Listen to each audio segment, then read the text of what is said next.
thank you all for coming. We'll get right into it.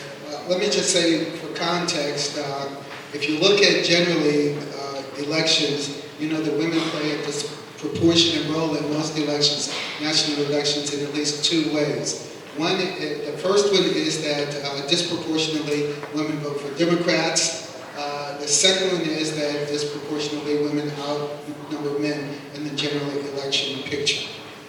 In this election, that held true to form, with Hillary Clinton winning, I think, 17%, or 12% of the female vote, and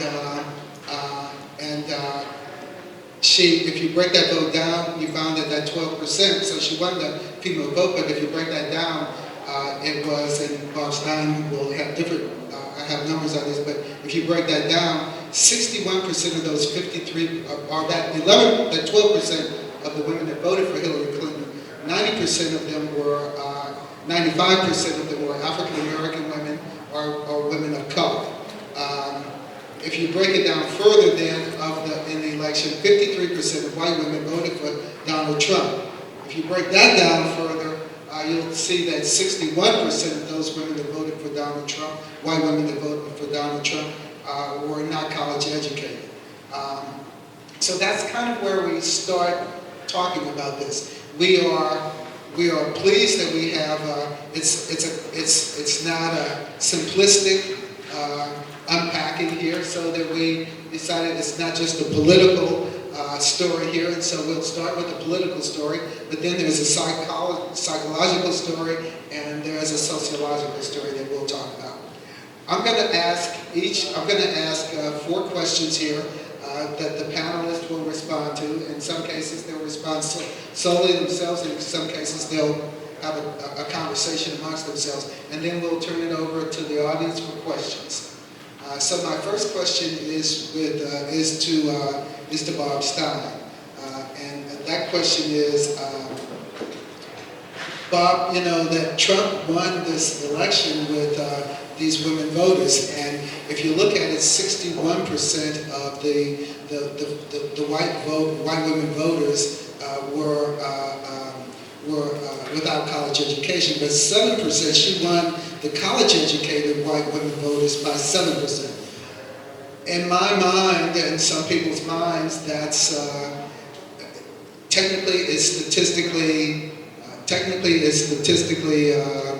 significant, but at 7% of college-educated white women, is it fair to say, in general, this isn't something that we suggest falls on non-college educated women, but on white women in general? You cut me off when I have to. My approach to this is a little bit different. Most commentators will give you what I call the pie. They'll take the pie and they'll slice it up. I'm not interested in what people did. I'm much more interested in why they did what they did. So when you say women voted at rates higher or lower for a candidate, or women of color voted for a candidate at higher rates than another, that implies that that's an explanation.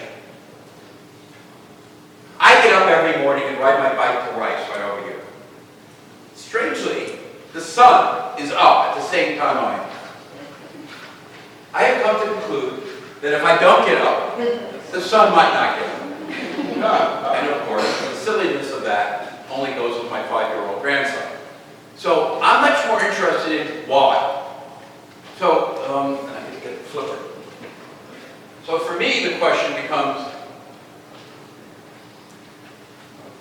let's see if we get this right. One story is this, that the vote choices of women are shaped by what we would call, and I'm sure all of us on the panel know this literature, is sort of the fundamentals of a campaign. Party ID. You're born with a partisan preference. I mean that literally. Your parents give it to you in their genes. There's research on that says that about 40% of your preference for candidates is because of your parents, not because they told you stories, not because they went to the polls and voted Democratic, but the day you came out and laughed or cried. Issues, candidate traits, personal finances. The alternative, which is suggested, is that somehow the vote choices of women are shaped by something else. And I'm going to argue they're shaped by pocketbook rather than social issues. You know who Kellyanne Conway is? She was, of course, one of many campaign managers for Donald Trump. But she said something I thought was provocative, and that was that women were more motivated to vote what affects them over what offends them. And this is a campaign, I think, whether you're a Democrat or Republican or Klingon or whatever, there were things that offended people. Now, from where I came from, I was offended by Trump, but there are plenty of people, I suspect not in this room, who were equally offended by Hillary Clinton. So it's a campaign in which people had umbrage. So the question then becomes, are the candidate choices among women, do they really vary by things like education, issues, candidate, race, and ethnicity? And the argument has always been, we never talk about men this way, but we talk about women as if somehow they're monolithic. Tall women, short women, women of color, old women, young women, women that have educations and don't. But the truth of the matter is, there are more things that make women different than make them similar. I think there are more things that make men. I'm not quite certain why gender politics has arisen, but nonetheless, I'm not here to judge what people study. I'm here to sort of answer the question. My approach to answering this is fairly empirical. And for that, I will not apologize, but simply explain. I'm looking at polling data. The American National Election Survey has been conducted since 1946 in every presidential election since then. I was born in 1950. You do your math. For most of my life, this survey has been going on. Every 4 years, we do a survey, and it gets bigger and bigger. This year, it was close to 4,000 people. So it's big enough that we can slice and dice it. We can ask a lot of critical questions. And those questions will enable us to answer what essentially are these sets of hypotheses. Don't get overwhelmed by this, but the first story is all about women, Anglos, women 0-1, Anglos, white, and everybody else of color, Asian Americans, African Americans, Latinos, based on how they responded to the survey. People told me they had a college or more education. Then I started looking at just Anglo women. Financial situation. Is your finances better or worse than it was a year ago? The higher the number, the worse. The lower the number, the better. I asked party ID. Are you a strong Democrat or a strong Republican? 1 to 7. I didn't ask this. This is my favorite question. The question was this. People were asked if they knew about the video in which Donald Trump talked about his physical actions towards women. Grabbing them in the crotch, not offended. Here's what's stunning about this. The question was written, first, did you know about this? Thinking that asking people their opinion about it would require that people had to know about something before. Did I mention there was nobody in the 4,000 interviews that were conducted that didn't know about Donald Trump's video? So what's interesting here is, the question is, how much does it matter that Donald Trump said this to your vote choice? 1, a great deal. 5, not at all. What do we so far? What we see in this picture here, these stars mean this thing is significant. And what we're seeing is party ID, financial situation, very important. The core fundamental. But what we also see is that having a BA, college education, you're less likely to vote for Trump. But if you're a woman, you're not any more or any less likely. So women as a group, when you control for some of the other things that women are, educated, finances, offended by Trump's behavior on the video, their race, Anglo voters overwhelmingly voted for Trump. No question about that. But here's what's interesting. The 3 categories I wanted to look at, the first 2, Anglo women, no college education, no stars against that. It didn't matter if you were a white woman and didn't have a college education. The answer to the question, were white women without college education less or more? No, no difference. 2, were women who saw the video and thought it mattered, were they more or less likely? No. I suspect we were all offended by it, male and female, and something else took over our vote choice for Trump or Hillary, not the video. But here's what's really interesting. When you ask about white women without a college education, if they were financially well off or worse off, If they were worse off, they were slightly more likely to vote for Trump. Point, women without a college education, white women without a college education, are probably vulnerable. My suspicions are anybody without a college education is economically vulnerable in this society. But white women without a college education who told us that they were worried about that their finances were bad, slightly, and in fact, if you want to know what the actual numbers, and I send this on, they were about 10% more likely to vote for Trump than white women without a college education whose personal finances were no worse or even better. But what are the big ones? Party ID and the video. To me, this was an election about fundamentals. The thing you got to remember, step back, because the last 6 months have probably been a roller coaster, is that one, Hillary Clinton won this election. But for a rule, and it's a rule that we live by for 260 years, the Electoral College, she lost 4 or 5 key states, Ohio, Pennsylvania, Wisconsin, Michigan, by margins of less than 100,000, all of those. She's not the president. But don't kid yourself. Party ID, financial situation, those are the dominant variables that determine, and of course, this one bad thing that Trump did, and I suspect that haunted. I'll stop there and hand off to my colleague. So I think I just have 3 slides here. It depends. If people start to get mouthy in the audience, then I add more slides. but I should just have 3. So of course this says white women voted for Trump. So you've all heard the 52 or 53% of white women voted for Trump. What's going on? I'm a social psychologist, and one of the things that social psychologists study is mass communication, propaganda, and persuasion. So we're really interested in framing, in social cognition, in how you present an idea or a notion rhetorically affects how you think about it. So I want to deal with this issue a little bit differently, and I'm glad that there's 3 very different disciplines here, and we can all kind of converge on this. So what I like to think about when I think about this 53% of white women, 53%, you can see that over and over, is what does this frame reveal? What does it make us think about? And what does it conceal? What does it obfuscate? What does it hide? And so I want to just bring up, I think I have 5 kind of assumptions that I want to deconstruct a little bit. Can everybody hear me okay? Okay. So white women usually vote Republican. White women vote Republican. The last Democrat they voted for was Bill Clinton. So right there, that should make us suspicious. So why are we talking about this 53% if white women generally vote Republican? Because that's just kind of what they do. They've not been particularly reliable in the past. Why are we shocked that they would vote for Trump? So just think about that as I go through these 5 points. So one kind of, I think, assumption from this frame of the 53% number is, well, shouldn't women vote for a woman? That was sort of one question that came up, and even a lot of my students brought this up. What we find in experimental research is that women, for the most part, when we do experiments on gender discrimination, women are more or less as sexist as men are.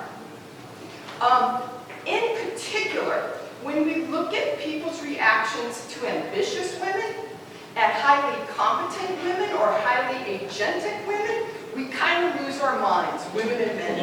And in fact, people feel a moral outrage toward ambitious women. You know what feelings they associate with women who are achievement-oriented? Disgust, contempt, and, like I said, moral outrage. And in those studies, we do not find gender differences in the people who are asked about that. So in other words, women And at I do my research at UHD, an ethnically diverse campus. We don't find ethnic by gender differences either. Does that point make sense? So at least with regard to a certain type of non-traditional women, women are about just as sexist as men are. Now, of course, men win out with regard to sexism, right? So the outcome is much different. Men benefit when women are just as sexist as they are. A second point that I think swirled around this, the question of why this 53% is the idea of shouldn't women be outraged by Trump's misogyny? And it's not just the Access Hollywood video. He said all kinds of things about women, that you have to treat women like crap. He'd walk in on the Miss USA contestants when they're dressing. I mean, he's an obvious misogynist. So shouldn't women be outraged by Trump's misogyny? Well, this one always cracks me up. And if you remember when the Access Hollywood tape came out, there were all these lead, politicians that came out. For instance, Paul Ryan said, "As a husband and a father, I am outraged." Really? How about as a human being? Why do you have to, one, be a woman to be outraged by that, or two, have some affiliation with a woman in order to be outraged by that? Can't you just be outraged by that? So, should women be outraged by Trump's misogyny? Well, shouldn't men? The second point I want to make, and Bob kind of brought this up, we hear about gender gap all the time. Gender gap.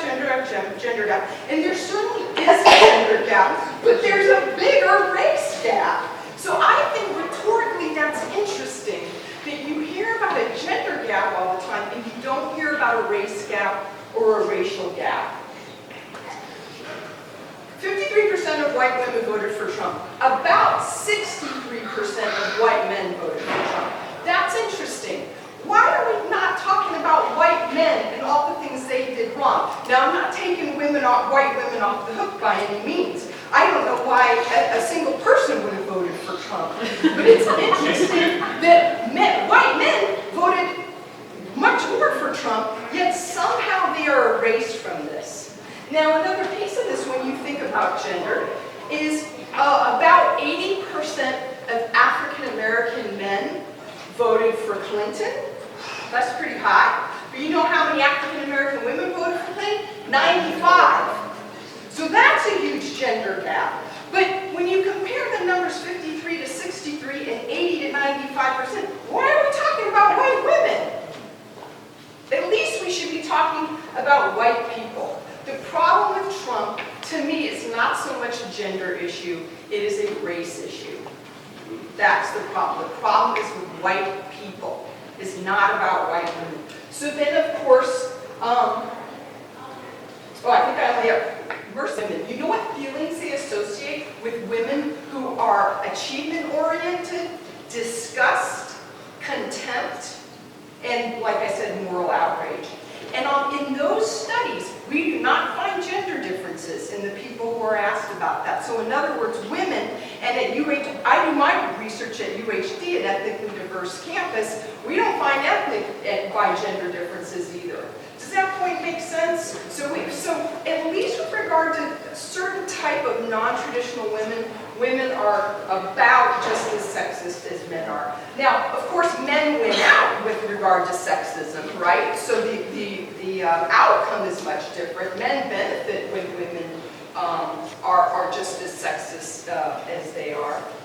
A second point that I think swirled around this, the question of why this 53% is the idea of shouldn't women be outraged by Trump's misogyny? And it's not just the Access Hollywood video. He said all kinds of things about women, that you have to treat women like crap. He'd walk in on the Miss USA contestants when they're dressing. I mean, he's an obvious misogynist. So shouldn't women be outraged by Trump's misogyny? Well, this one always cracks me up. And if you remember when the Access Hollywood tape came out, there were all these lead, politicians that came out. For instance, Paul Ryan said, as a husband and a father, I am outraged. Really? How about as a human being?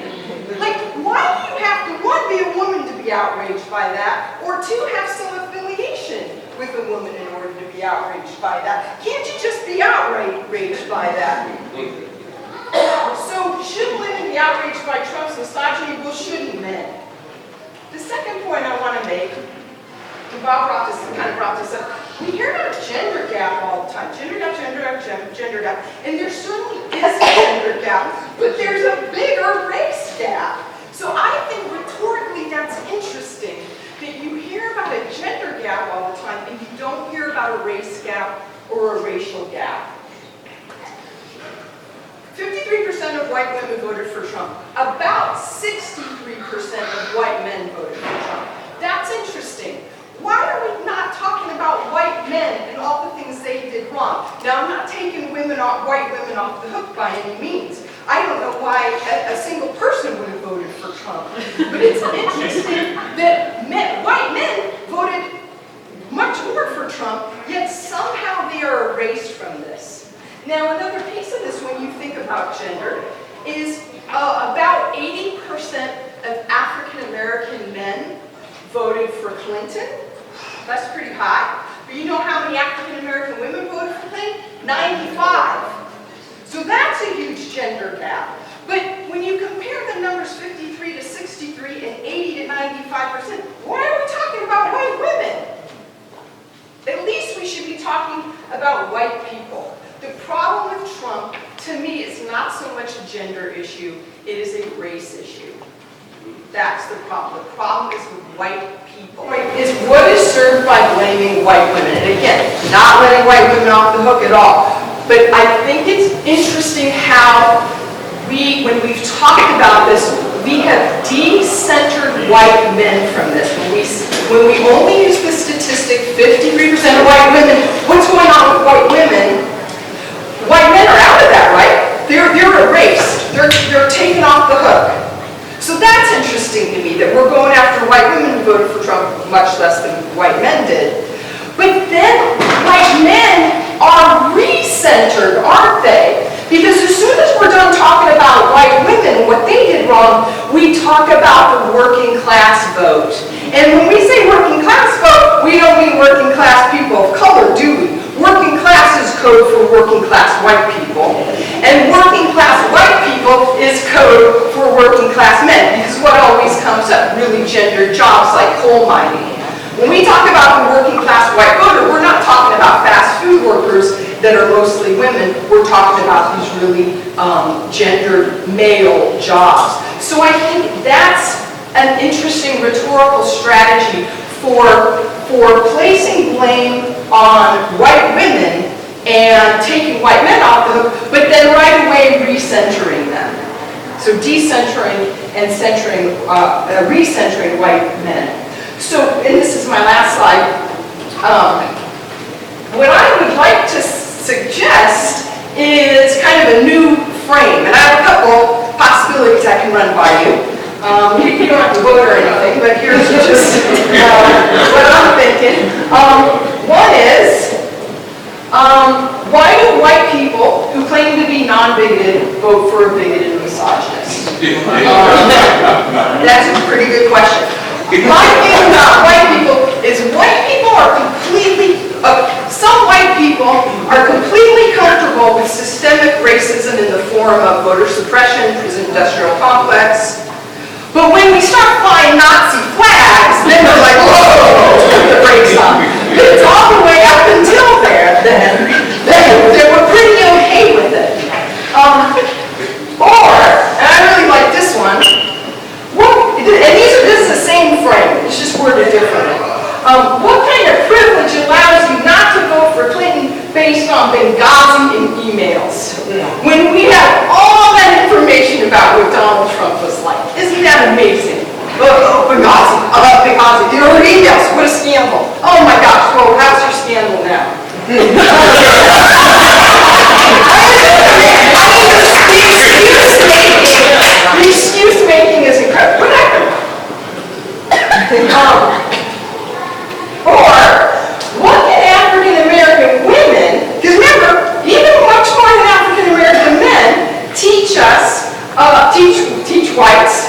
about not squandering their votes. I think that would be a really interesting panel for next time. Quite interesting that Kristen would bring up race because the last question that I am posing to Dr. Carla Braley is about race. And, you know,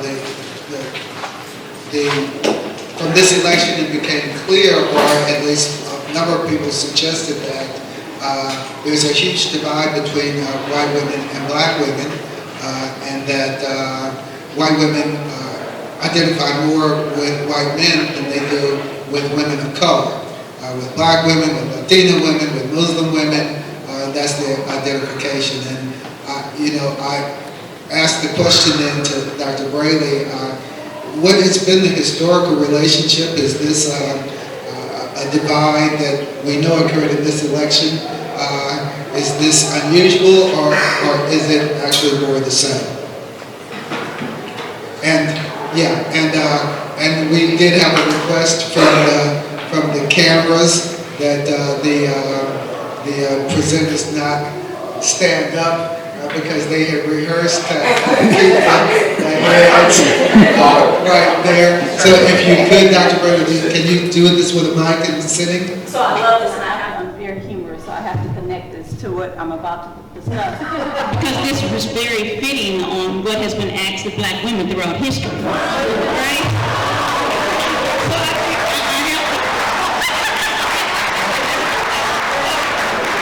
So either I can totally resist or respect the ask of John Guest, and I'll do so. This did not come from me, it came from the... Yes, so but I had to jump it, right?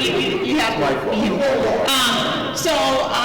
They've already read my bio, but I will say that as a sociologist and as a critical race feminist sociologist, we are tasked with doing a critical historical analysis of systemic issues that oftentimes oppress the least of these, not just women, not just children, not just in third ward, but even global. So I wanted to put that in context. So I'm looking at an exploration of historical relationships amongst white and black women in relation to understanding white women's trumped vote. And we can do a play on that. So this historical exploration of black and white women's relationship will be from mid-19th century to the 21st century, taking a race, class, and sexuality analysis, and I should have put class in there as well. And I'm not going to go in detail of all of these, but you can see through my explanation how it will connect to both Bob's presentation as well as Kristen's presentation. So when we take a first look at the mid-19th century, the abolitionist movement and womanist suffrage movement, we'll see a great split, which connects to the 15th Amendment. Then leading into the late 19th century and early 20th century, we'll be looking at Ida B. Wells and her anti-lynching movement, moving to the mid to late 20th century, where we see the Civil Rights Act is passed and the women's movement, leading to the 21st century, which in that sense we'll be dealing with the Trump vote. So taking a look at the mid-19th century, racism matters. The broken alliance of the abolition movement, which were anti-slavery advocates, and I think many of us probably, I'm going to assume, are well-read in that area of abolitionists, and looking at the women's suffrage movement. Now, some of the women frontrunners, which many of us, I'm assuming, have heard of, are Elizabeth Cady Stanton and Susan B. Anthony. Now, I think this is important because I know for me, what I recently learned as it relates to race issues was probably not to my doctoral program. So what I learned about Elizabeth Cady Stanton and Susan B. Anthony they were for women. And it was very important to understand that women were equal to men. Now, taking a look at Elizabeth Cady Stanton, when she was challenged about joining people like a Frederick Douglass, who described himself as a woman's rights man, but also a race man. And he believed that it was absolutely essential, life or death, that men receive the right to vote. But take a look at Ms. Stanton. I would not trust him with all my rights, him being black men receiving rights over women. Degraded, oppressed himself, he would be more despotic with governing power than even our Saxon rules are. And I would venture to say most of us, if you don't study race or race issues, probably have never heard that quote. Another quote by Susan B. Anthony, who is featured on our money. I will cut off this right arm of mine before I will ever work or demand the ballot for the Negro and not the woman. And I highlight this because I think it's very important to begin to see how feminists and feminism have grown in our country, particularly in our country, and connects to still this notion of patriarchy and whiteness. Leading into a reaction to some of the experiences of not only black, but also black men, but also black women, Sojourner Truth speaks to Ain't I a Woman? And she, at the time, intersectionality was coined by Kimberly Crenshaw in the late 1980s. But her speech, which I'm about to read, speaks to this issue of race, class, and gender, even though she didn't use those socially constructed terms that we have later coined. It's definitely displayed in her speech. She says, and when she wanted to speak, many of the women suffragists did not want her to speak. They wanted to silence her. They did not want her to talk. So this speaks to her intentionality, it speaks to her boldness, and it speaks to the need of black women having voice and visibility, even dating back to this century. That man over there says that women need to be helped into carriages and lifted over ditches and to have the best place everywhere. Nobody ever helps me into carriages or over mud puddles or gives me any best place. This is speaking to the code of womanhood that is oftentimes attached to white women. And ain't I a woman? Look at me.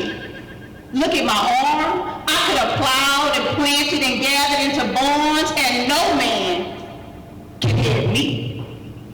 And ain't I a woman? I could work as much and eat as much as a man when I could get it, and bear the lash as well. So she's speaking to the physical violence that she has sustained, and she's carried this cross. And ain't I a woman? I have borne 13 children. So she speaks to this whole notion of labor production, but also social reproduction. And seeing them most of all sold off to slavery. When I cried out with my mother's grief, none but Jesus heard me. And ain't I a woman? Now, that just gives us some context in terms of relationships that exist between black and white women, even in that late stages of 19th century. When we go into the 19th century and early 20th century, I put racism mattered too. It still mattered. It didn't go anywhere. It persists. I took a specific look at Ida B. Wells as a civil rights leader and an anti-lynching activist, in line with Frances Willard, who was a woman suffragist and temperance movement leader. So Ida B. Wells, for those of us who don't quite know, one of her major things was a campaign against lynching. And lynching against black males, but also what that was doing to impact the black community, the black family. And like we saw in the previous era, we see that she begins to have this growing debate with Frances Willard. And Frances Willard, her notion of equality was this would not be, Frances Willard stated that she was not going to join that campaign. And she was not going to join that campaign for a number of reasons, but one in particular, that men at the time could not be trusted. They could not be trusted with children. They could not be trusted to tame themselves. In this temperance movement, we know that was about a lot of domestic violence that were happening as it relates to alcoholism. And so she refused to really have this long discourse with Ida B. Wells, but definitely to join in that campaign. So that they still had to split over race and in this issue, class as well. When we go to the mid to late 20th century, again, racism mattered too. We see the post-civil rights movement of the 1970s, and we see the women's movement taken to another level. And even here, I want to point out that the women's movement, it was understood that it was a white woman's movement. Historically speaking, we didn't say that, but it was understood that their movement was grounded on access, equality, not necessarily taking into consideration the lived experiences of those most oppressed at the time. So even here, black women were on the sideline. We can probably count 3 women that were very involved. You can, Dorothy Ivy, you can pretty much list those. People like Angela Davis, they were outside of this. So this is a very traditional sense of feminism, to the point we have where we created the Combined River Collective, where black women were so tired and frustrated of being excluded, they had a retreat, which many of us have retreats where we think and all of these things that happen as a result of our social plight, so to speak. Well, we see a rise of black feminism. We see a rise in black radical feminism, womanism, intersectionality.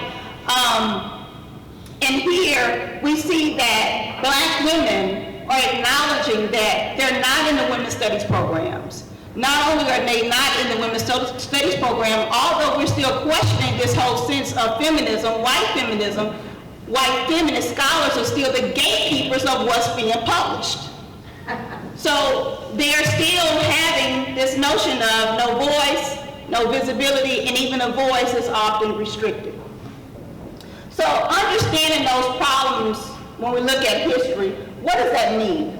So I have here white women's votes as the Trump vote in the 2016 presidential election, understanding the problems of the past in context with present outcomes. So we see very much, and this connects to the previous presentations, tools of whiteness, whether consciously aware of these tools that women are using or white people are using, or unconsciously aware. At the end of the day, they have been allowed to have privilege that allows them to have choice. And that means a lot, because then that leads to the notion of, do I vote for the man who grabbed the votes, or do I vote for this white woman who I also don't agree with, or I don't even agree with her notion of feminism. She's not a feminist like me, or I'm not a feminist at all. But it's this notion of choice. Then this sense of internalized oppression, traditional views of masculinity. So internalizing that, yes, I do know that I'm treated differently from men, but if I'm given the opportunity, it'll work out.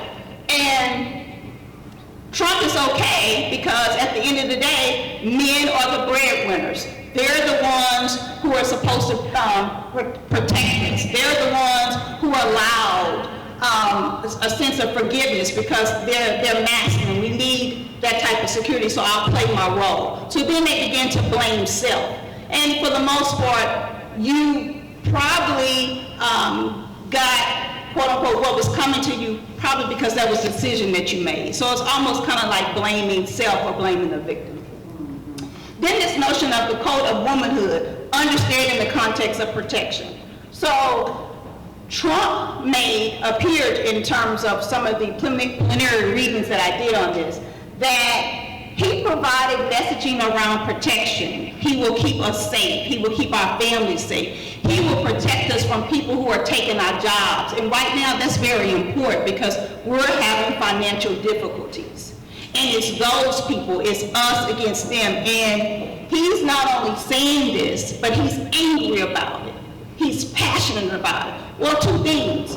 when a black man is passionate or a black woman is passionate, they're angry and we're afraid of them, so we criminalize them. But it's okay that Trump is angry because he has a reason to be angry. And we are praising him for showing this passion, and passion, lack of compassion, in light of Hillary Clinton, who as a woman, if she had presented herself emotionally, then she would have been seen as weak, okay?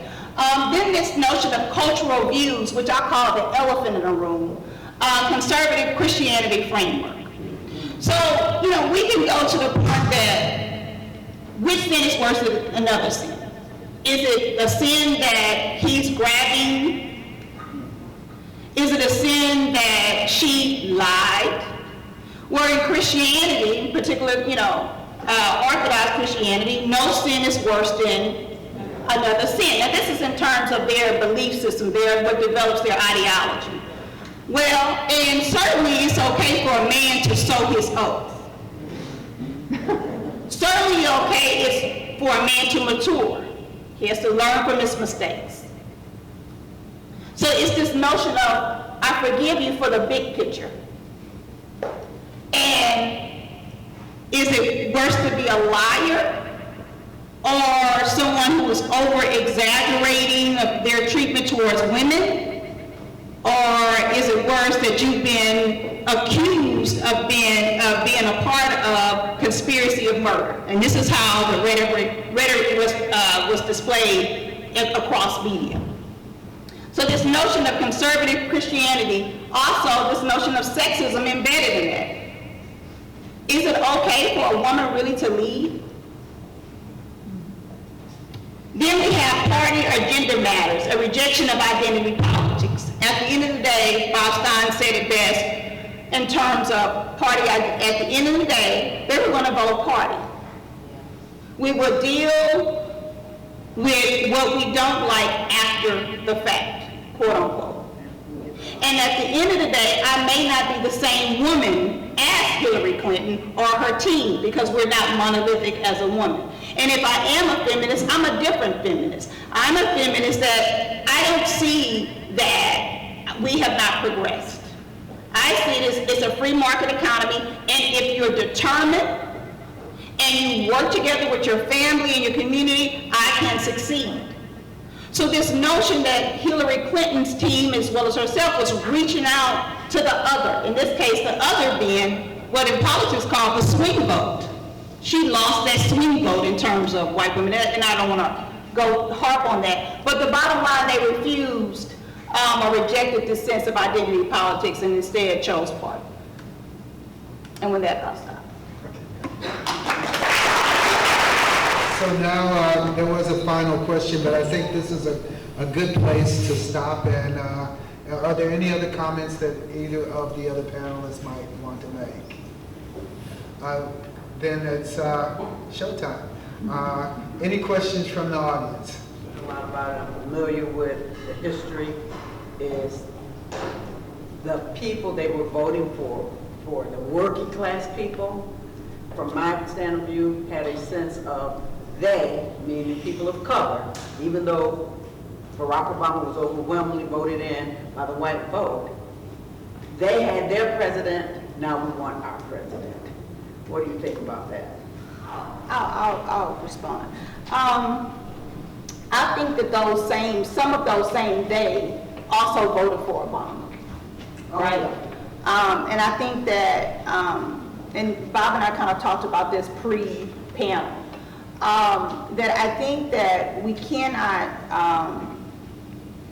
we cannot negate that the race that was ran, the messaging, the strategy that was used to reach out to some of the people who voted for Trump in a way that they felt lost. So not only, yes, they had Obama, but I don't know if they totally embraced Trump being their leader, so to speak. We talked about many of the things that would probably offend all of us in the room and probably offended them. At the end of the day, it was big picture. It was that he's not going to really do all of those things. He's a businessman. He's had to negotiate. He's had to compromise. Surely that's gonna come into play even through his presidency. And he gets it. At the end of the day, he's different from them. He's different from Obama. He's different from Hillary. All these other politicians have let us down. This establishment has let us down. I think it almost gives them too much credit to say he is like us. I want to believe that he doesn't, that they didn't think. They voted for him in spite of their best interest. I can't wrap my head around that. I just can't. I think there's probably not a single person in this room that voted for Donald Trump. I'll even go so far as to say, I'll bet you that there isn't a person in this room that knows somebody personally. Okay? And since we're off mic, then let's keep projecting our voices. Okay. What I'm getting at is this, was a tremendous sense of despair and the country going in the wrong direction. We can talk about an economy that was healthy. We can talk, as you did, of their self-interest. But that's your projection of what you think a working class woman, Anglo, without a college education, living in Dismal situation, the holla, in central Ohio, the holla. that has, not Ohio, I mean, I'm talking Columbus, Ohio, Delaware, Ohio, Plymouth, Newark, where the Walmart is the biggest employer and the single largest place where people buy, and they can't afford to buy at Walmart. These are white people. And I think what happens is they look at Trump, and they don't really believe, I think you're right, that he's going to do that much for them. But they are sending a message to people who have been trying to do something for them, whether it's Clinton, Bush, and now Hillary Clinton, and saying, no. I mean, I think what's really stunning is that in all of the counties that Barack Obama won in 12 that flipped to Trump, you have the highest enrollment in Obamacare. Explain to me. Well, they didn't know it was. No, I mean, people knew they were on Obamacare. They just didn't think that voting for Trump was about protecting Obamacare. They thought voting for Trump was a FU to everybody else. And I think when you recognize that, there's not a cause and effect here. Like, if I vote for Trump, I'm going to get this. Okay. What we're doing is saying, I don't like these people. Now, you may be right, I want one of my own, but I think when a guy can stand up on TV and talk about hating Jews and Zihad and not be ashamed of that, that tells you how angry they are, because they know socially that's not a cool thing to do on TV. Even for your friends back at home in Ohio running a car. And I think what you've got to be able to think about is, how can those people, when black Americans talk about empathy for their experience, what I'm suggesting in this election is we've got to have empathy. Empathy is just simply understanding what motivated a person who lives in Baraboo, Wisconsin, doesn't have a job, has no health insurance, and some guy from New York City, from the Queens, from Flushing, a white guy tells you, I'll take care of you. Normally, a guy like that coming to Central Ohio would be like a New Yorker trying to sell salsa in Houston. But they bought it. And I think our terrible mistake is trying to kind of, I think Kristen had it, there's a frame here, and it's not a frame that we're familiar with. It's when you ask us about women. You didn't ask us about men. Nobody ever asked us. It's okay for men to behave this way. We kind of think that women won't. And I think the danger here is making that generalization. I don't know why these people consistently voted that way. Two things I have seen is that Trump supporters still like them.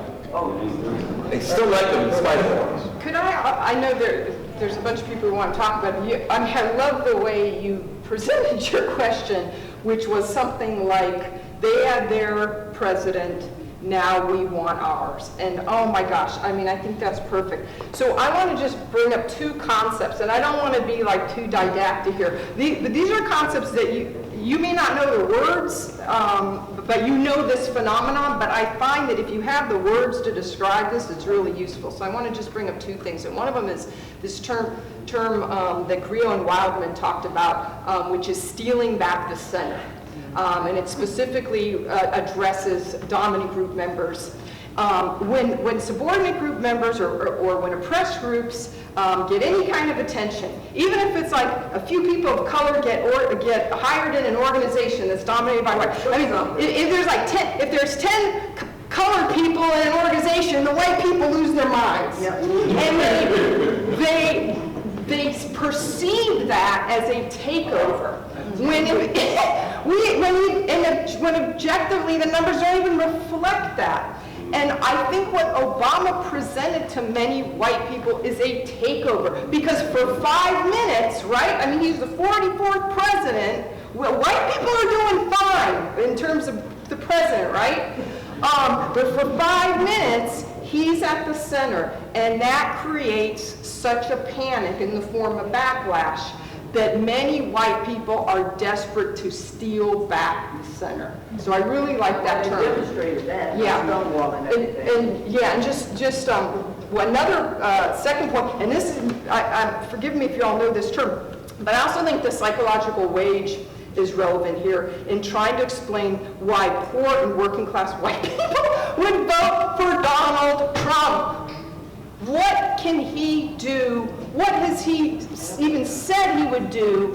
What has he done for working class white people? Well, the psychological wage goes back to the formation of the United States. I try to not get into that too much, but the way you convince white people to vote against working class and poor white people to vote against their own interests is you convince them that they have more in common with rich white people, which they don't, except for the color of their skin.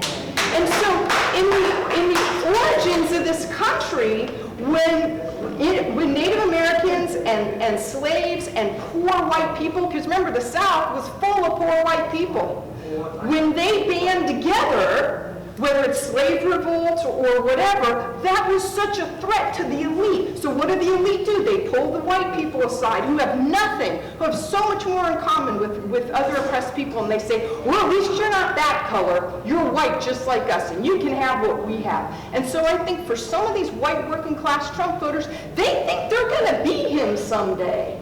They think like if they just like hunker down and they get the right person in office, like they're gonna be Donald Trump someday. And that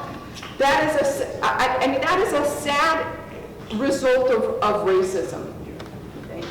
Thank you. Let's get the question with the cap. Right, just make everything equal on all ends.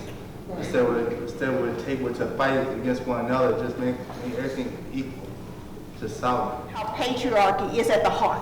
You know, you would have no capitalism if you didn't have patriarchy. Racism is used as a tool for growth, for reinforcement of inequality. I don't think in our day that we will see racism, sexism, homophobia. I mean, I don't think that's going anywhere. I think that, we have not acknowledged our differences. Some of the things in which I even presented, we have not acknowledged that these things exist. Even in a feminist approach that is supposed to have women at the center. Well, what does that mean when women are at the center? When women are at the center, then you're looking at wage differences. You're looking at, job, access to various occupations. But yet, that's the things that we highlight. Betty Friedan talked about this notion of the feminist mystique, the problem, the unnamed problem where, women, you're just not satisfied, being at home. You have to go and enter the workplace. Well, the elephant in the room were black women had been working, forcefully working. But we have to be able to discuss those things. And if we don't discuss those, then again, we missed the mark. And there's all kind of stuff you can read online that talks about white feminists failed, or white women failed to do what they had said they were going to do for years, and that was put a woman in office. And I know that kind of goes beyond that, but I think that, I don't know if it's going anywhere anytime soon. No. Kumbaya is not happening. In America, we have a huge portion of people who aren't voting at all. When presidents can win and they go, oh wow, 60% of people voted. Well, what happened to the other 40%? I mean, in other countries, people... When did it happen? When was the last time we had 60%? Well, we haven't. When people say that, like in our local elections, they'll go, 60% of the people showed up. But they don't talk about the fact that 40% of registered voters didn't. And that what's happening with those people who seem to think that we're not going to be engaged at all. And in a democracy, that's like a death knell. I mean, the minute you start having, I mean, when we think about how few people voted for Ronald Reagan, yet we hear all this conversation about Ronald Reagan won by, what was that, 30-some-odd% of the electorate was voting in that election? Exactly. So I'm saying, you know, we're not looking at the whole picture of what's happened over time in America with people just not voting at all, not in the system, not engaged. And if this, one thing I'm very positive about what's happening, I mean, I know it's a horrible time we're in, but I'm seeing a whole lot more people now trying to get engaged in a way that I haven't seen since the Vietnam War. And I'm in many ways hopeful, because I'm working with a bunch of millennials in Dallas that are just, we want to know what to do. So I'm organizing. So where we see oppression and an awareness, an increased sense of consciousness, you're going to see resistance. But resistance is oftentimes not taught to us. I mean, how many times have you opened a social studies book or a history book and found out who resisted? As a matter of fact, in Texas, we didn't even have slavery. Right? So, you know, right? So when you consider that, I think that it's worth having a discussion about who didn't vote, but the other side of that is when you strategize, when you're in politics, you strategize based on that. So to some extent, not to say that those, you don't exclude those who don't vote, you do try to recruit those recruit those voters, but at the end of the day, if we go there, Bill would say, if you deal with one thing, you miss the structural analysis of addressing systematic oppression. And so if we stick on the notion of who's not voting, do we miss one of the problems in America which is directly connected to whiteness, to white superiority? So I'm not saying, That did vote, did this. I'm saying we have to engage those people as well as fight the system. And we would have to deconstruct to figure out how much of voter suppression is embedded in why people are not voting, which still deals with the systematic issues, right, that are apparent in our society. There is one point I would make, and it came to me during a discussion. We had a panel on Rosa Parks and civil disobedience, and there was the question was raised, why wasn't there more civil disobedience by people of color, and especially more particularly by African Americans?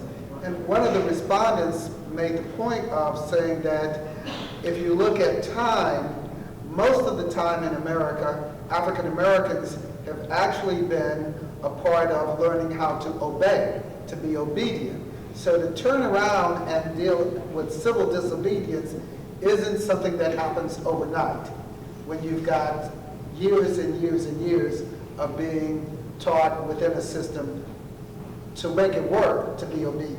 To turn that around too, we can look at it as black people And I wasn't saying that as an answer, it was just an observation. Yes, and looking at that also, it's actually a form of resistance that, yes, we, you know, as a people, we have been taught to obey, but the other side of that, we've been taught to negotiate our space. And that's kind of what we did when 90+% of black women voted for Hillary. Because you know, the elephant is in the room, that there were a lot of black women who did not embrace Hillary Clinton.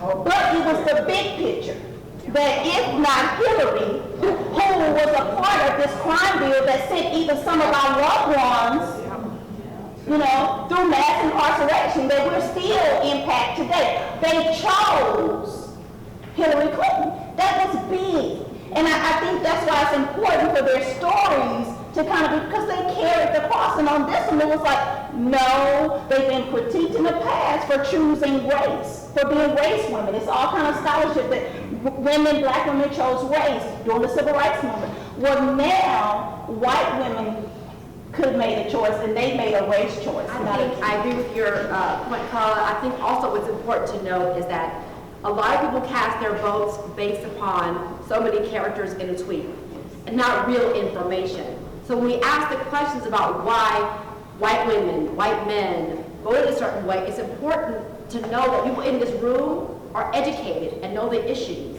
And the vast majority of Americans, of voters, just don't. They just don't. They don't read the paper. They don't watch real news. They hear a soundbite, or they read a tweet, or whatever they have. And it's important to just to understand that when you see the data that you pointed out. I think it's just unfortunate. Well, that's why they don't vote, because they feel like it ain't gonna make a difference. That's But why. it's about not voting. It's about that necessarily. What I'm saying is that it's about, we talk about the reasons why people cast votes. We have to acknowledge the fact that most people are not people in this room, and most people don't care to educate themselves about the real issues and unpack the issues and unpack people's actions and figure out why. Why is Donald Trump saying these things? Fundamentally, who is he?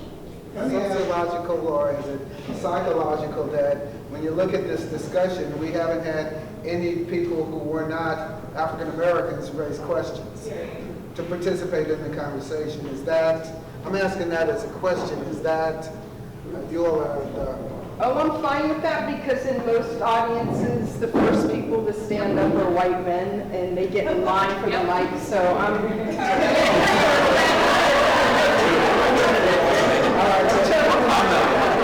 So I appreciate what you said, Dr. Brayley, regarding the women, the black women who voted against, I guess you could ideally say, their own self-interest in voting for Hillary Clinton with the crime bill and what have you. And so I guess, Dr. Anderson, what you brought up with the statistics on the 53%, and my current fixation has been with the 53% is that a woman voted not to vote for a woman. And so I think when I'm looking at black women and their vote, right, even though they are, of course, thinking about what Hillary Clinton and the Clintons had done, the history, what she did to Black Lives Matter activists, like all of these things, yet and still they went to the poll for her. So I guess my question is, what's going on in the mind of white women where the camaraderie is not there for another woman, but more so is the patriarchy just that super strong that we're gonna go with a man, or just kind of what, so you can speak to kind of some of that, or just, so that's what I'm currently wrestling with. Does that make sense to you?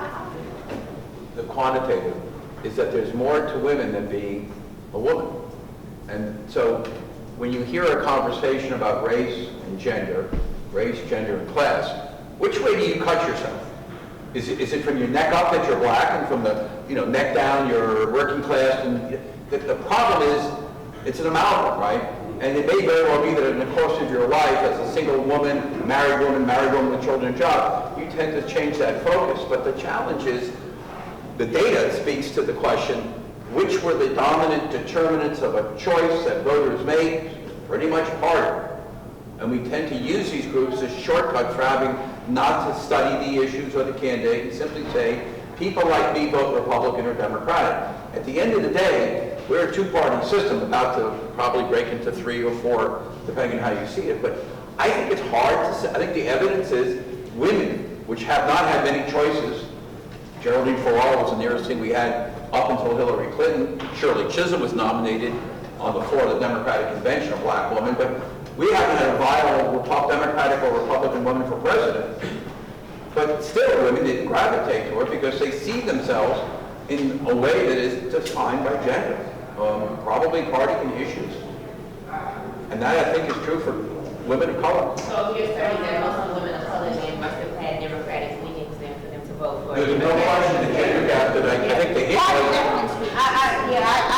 I agree that party plays a role, but also it connects to this notion of internalized oppression, right? Like, it is what it is, but at the end of the day, I'm Republican. And you count on, they counted on Trump not doing and being what he portrayed. Because so often, that's not necessarily done. So he was quote unquote their last hope. And also the choice set. We are one of 179 countries, and we're one of 2 that run only a 2-party system. If this was Canada, England, Australia, any of the new Balkans, you could pick 8 or 9 different parties you could have voted for. The choice is Democrat, Republican, white male, white woman. That's not much. I mean, for a lot of people, one argument could be made, the 40% or 55 that don't vote. That's not much of a choice. Look what happened in Alabama last Tuesday. The Republican senator standing for re-election, renomination, Strange, appointed to fill Jeff Sessions, didn't He didn't win, he got into the runoff. The parties are beginning to fracture. It may also be that we simply have an inadequate political system two-party to accommodate what is a diverse population of people who want to vote on the basis of other factors, race, gender, and White women also stated that while Trump ran on a platform pro-life, they really didn't believe it. Based on, previous comments that he's made, they didn't believe it. So at the end of the day, they did not believe what he stated, which then if he didn't move forward with that, then that meant that he was more likely associated with these Republican views, which is party, still goes to party. With the answer, how much of it do you think may attribute to the fact that on both sides you had, Donald Trump saying things that made Hillary look like she had the whole email situation going on since, she lied, she covered up stuff.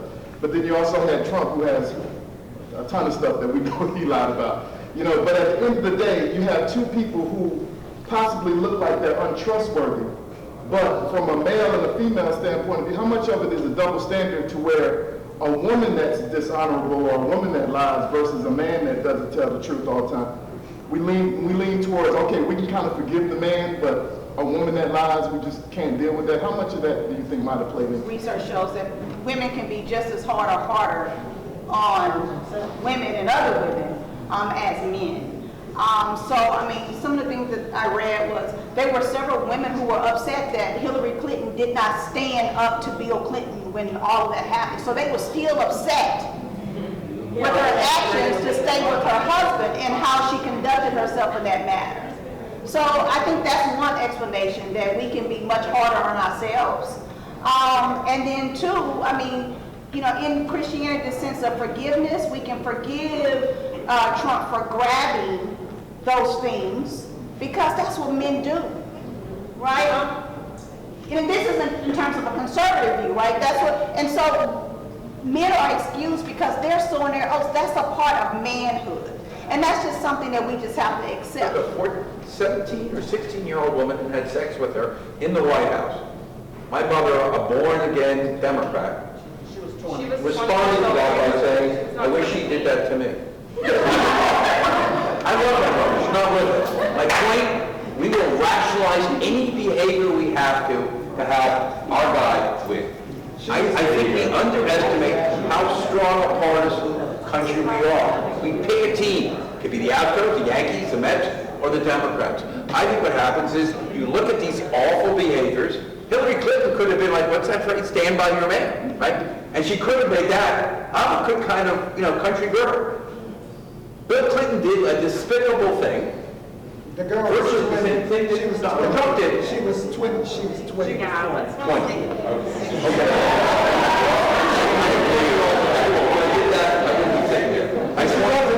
We don't look at the same act committed by a different partisan in the same way. No man should ever tolerate that behavior. That's what Kristen said. What do you mean? What you said, father and a husband. People don't tolerate that. But Democrats do when the Democrat does it. And Bill Clinton, look at that data. Republicans who knew that Trump talked about groping women still said it didn't matter to them. If Hillary Clinton had done that, it would have mattered. Would you speak a little bit about the unaware racism on the part of white women historically in this country? For example, Thomas Jefferson's first wife, who was the half-sister of Sally Hemings, who Jefferson was raping for, 40 years? I call it rape because she didn't have a choice, as far as I see. But historically, white women not only have this unaware racism, but they weren't even then standing up to their men. This is historical in this country on the part of white women. And so the fact that we can't look at Hillary and get it morally that she's got more going on than Trump. He even said, I could go out on Fifth Avenue and shoot somebody and nobody would do anything. And I think there's a group of people, that's true. But I'm just saying, historically, white women really can't seem to go inward and look at how we have been trained, not just patriarchally, but culturally, to not support our sisters of all colors, all ethnicities. I wish we could turn the cameras off for this.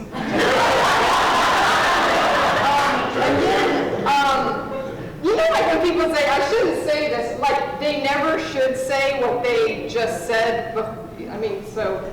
Well, we do edit it sometimes. Oh, good, excellent. We'll talk later. My mother. I mean, again, I think it's super interesting that we keep going back to white women. I think that's really interesting. But you asked the question, and I think historically, and I would love, Carla, if you spoke to this, white women have always been more willing to play ball with the patriarchy than women of color, especially African American women. And if you think about what the ideal cult of womanhood, the ideal woman is a white, blonde, prim and proper woman that does not work in cotton fields and learns to cook and play the piano and maybe knit some stuff. That's what white women have historically learned to be. African American women, whether they wanted that or not, that was always closed to them. They did not have the choice to stay inside and play the piano and not work, as Sojourner Truth tells us, just like a man did. And so I think that's at least part of the explanation for why white women do seem to be willing to play ball with the patriarchy in a way that African American women are not necessarily. I'd love to hear what you say about that. For white women who've even acknowledged this notion of racism, it's been, colorblind, right? Where, race just doesn't exist, right? So they can feel good about, well, I see everyone as the same. But the reality is, we are not the same. And as long as we don't see and acknowledge difference, then we can't deal with the root of the problem. And so then you negate your sense of white, or white women's sense of white privilege, right? Like, if you acknowledge that, then you have to do something. It becomes a cause. And then if you take up that cause, then it may work against your very self-interest, which we see in Stanton and Susan B. Anthony. At the end of the day, if it's you or me, black men or white women, because remember, it wasn't that it was just women that were gonna, they were fighting for vote, it was white women, right? So if I have to choose, I'm gonna choose me. So this very notion of individualism that's really embedded in this, our capitalist views in our country. So I think it's how they've been, socialized, and they've had the opportunity to act on that. And so I think dealing with racism, you got to deal with a whole lot of other things if you deal with racism. Then you have to deal with classism. And what do you do? All these interlocked, interconnected, related things. How does that play a role in, in my self-preservation, in my liberation? And the answer is, a lot of times, my situation is not as bad as yours, and so my lived experiences didn't speak to your oppression, so we just deny that it's even, there. Wow, but is it possible, and this just came after hearing a little bit of what you guys were saying, is it possible that long-term we have actually been walking down the path of just saying screw the whole system? I mean, as far as votes, because when you think about Obama was considered, when he was the new guy. Who is this guy? He's a different guy. He's a different candidate. He is completely different. He's a young guy, he's a black guy. He is a different kind of candidate. Maybe he can do something different. And now Trump is really different because he is completely, he is, the antithesis of Obama. But if somebody is actually down the path of, I want to do something different, and now I want to do something really different. Is it possible that is specifically for the votes who flip? Because I still can't figure out how you can go from this to this because they're complete extreme ends of the table. But is it possible that is possibly some of the consideration? Like, this is something that's completely different, and just to hell with it. Let's try this out. Taught me early on that emotion and logic cannot occupy the same space at the same time. And I think that explains some of that, that yes, you see a reaction to, we want something different. We want something different. And in this case, Carter G. Woodson talks about this in his classic piece, The Negro Washerwomen, that even black women were able to get jobs at that point because poor whites were not willing to do that work. So they worked against their own self-interest and had little to no wages because of their choice not to do that. And I think that that then connects to, well, Obama was different, you know, Trump, you know, seems like he's gonna even be more different. And so, you know, we're gonna do that, but I think you can't deny the notion of sexism, you know, because you still have man leader, woman leader. And, you know, so that's where all these things are still interlocked, this notion of racism, sexism, classism. And when they had to choose, they were much more patriotic. So he was much more, not necessarily Trump, but what Trump was affiliated with, and that was this Republican Party, had more of those values. So I think that I won't say give them credit for, but I think that they were part of this party, and at the end of the day, they made a decision to stay with the party. So, full disclosure, I do this as my job, you know, campaigns. And after the election, I was a lot more caught up as a white person saying, you know, how could white women have done this? But I wanted to pose this alternative, kind of piggyback on what he said, another person said. Rather than the failure of X percentage, which was less than a handful to push it over 50% of white women who voted for Trump, is a true failure in white people to have not reformed the electoral system, the electoral college specifically, and gerrymandering, not to have a fair vote. Because the truth is, 3 million more people voted for the woman. There were lots of single white women in there that did it. The election came down to less than 80,000 people voting wrong. That is why he's our president. And so, and I'm very scared right now because I don't see the unity happening for 2018. I'm really scared. And so getting away from, because this panel is directly related to Trump, not the system, because it's related to him, are white people responsible because we did not fix the electoral college when we had far more election privilege, white women, 40 years, a whole generation for black women? Is that the true failure, rather than this man versus this woman? Watson was not significant determinant of the election. It's somewhat debatable, but you're not going to change it, okay? The sun's going to get out and I'll stay in bed. It's not changing. 2, I think their point about redistricting, which is the way in which we put these congressional, state senate, school district, lots of people think that that is a determinant of polarization and gridlock, giving Republicans when they win state houses. I won't go into it, I can give you some research on it, but I think you have the causation backwards. People who redistrict, me, I've redistricted HISD, state legislature, city council, county commissioner's court, and I've done it in several states. Learn the following. People redistrict themselves. They vote with their feet and they segregate. We are as segregated a country today as we probably were 80 to 90 or to 200 years ago. People want to live with people like themselves. Even in a city which has no effective zoning, where you can pretty much do what you want with your land, we still segregate. And politicians simply follow what the voters tell them. Whites live over here, blacks, Democrats, Republicans. So the only hope might be that there is this case before the Supreme Court called the Wisconsin case about partisan redistricting. Since you raised it, I'll address the gentleman's question. One of the things that's surprising in American society is how little Americans who do vote know how their government works. And so, to the extent that there are people who tell you, I don't like the way it works, and you ask them things like, how does it work?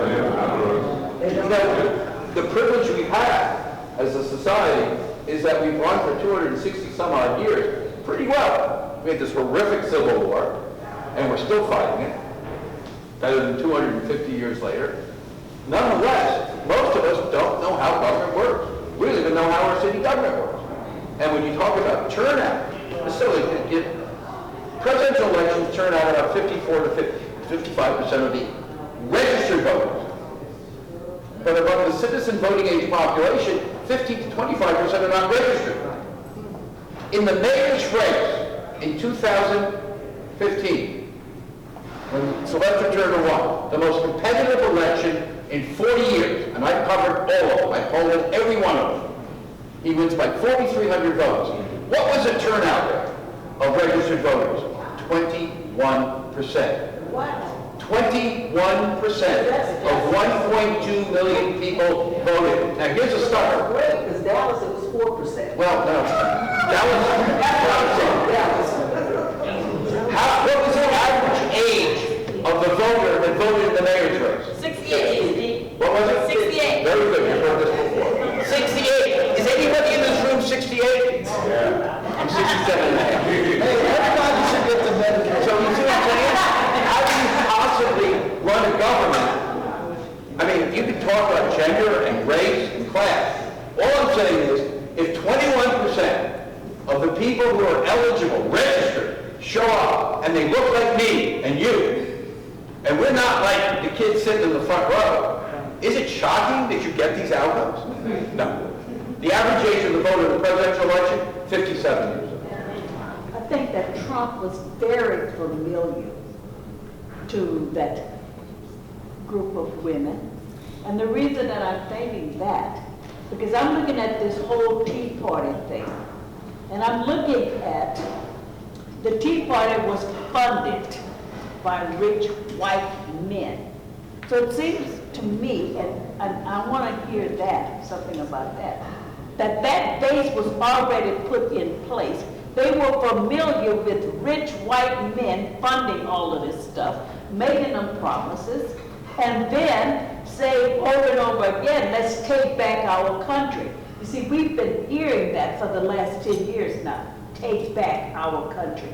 So Trump was very familiar to them, because the Koch brothers, they were very familiar to them. So to me, it's not surprising that they voted for what they knew. And so I haven't heard anything on that line. I mean, give you this. Donald, your state senator, U.S. Senator Cruz, gets elected with 8% of the vote in a primary. 8%. If you'd increase that 8% to 12 to 15 of Republicans in a primary, you have an entirely different nominee. It wouldn't have been Ted Cruz.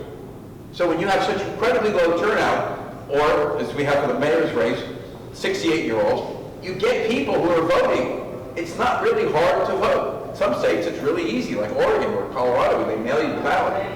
But money does matter. And if Koch brothers know how to do it, it's fair game. Strategize on how to win a race. You target for your swing votes. You know how many people you basically have identified your vote. And if when you have a small fraction, then you know that's where you go into where are your swing voters. Who can we pull in? And I think that Bob and I talked about this earlier. I think that when we talk about strategy of Hillary's team versus Trump, I think history shows that it wasn't a new tool that Trump used. That's giving Trump and his team too much credit. And I think that's why it's important for us to look at history to see how those fights were done. When it was over race and gender, how then did you message that? What choices did you make? And I think that that's what they did. They identified white working class women as voters. Well, how do you get them? You talk that game. You talk what they needed to hear. You know, economically, we're challenged. How are you going to help us? You're different. Your message is different. And they did those things. So let me just, that's the final word. Let me just thank everybody, and especially thank the panelists.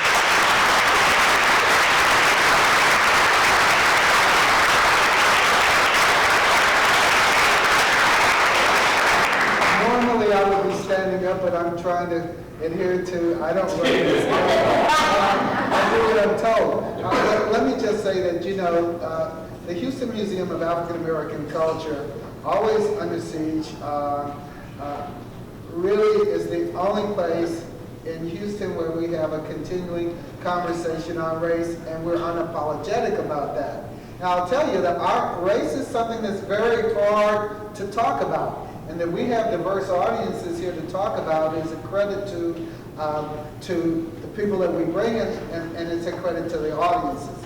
I'm always amazed that I work for a racial institution and I'm not supposed to bring up race. No, and it's very uncomfortable for people to talk about. I live in a city, this is my hometown, where, you know, we stress the diversity of the city, but we don't talk about the fact that it's the economically most segregated city in the country. And when you look at our philanthropy, it is shockingly flawed. And yet we can't talk about the race.